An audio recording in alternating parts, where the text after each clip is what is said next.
Hello दोस्तों, नमस्कार। ज्ञान कोश में आपका स्वागत है। आज हम सीखेंगे एमएस वर्ड में टेक्स्ट को हाईलाइट कैसे किया जाता है। तो ये फॉर्मेटिंग संबंधी एक ट्यूटोरियल वीडियो है।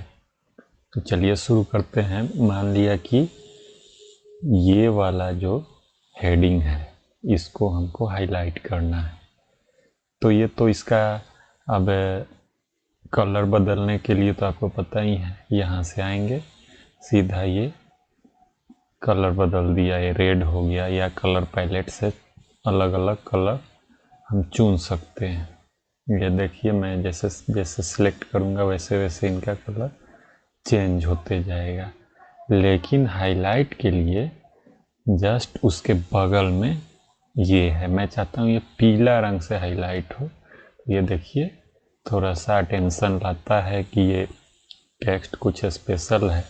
तो इसमें इसको अगर कलर इसका हम चेंज कर देते हैं उसमें भी ये हाईलाइट होता रहेगा। ये देखिए ब्लैक कलर मैंने सिलेक्ट किया फिर भी ये कलर हाईलाइट हो रहा है।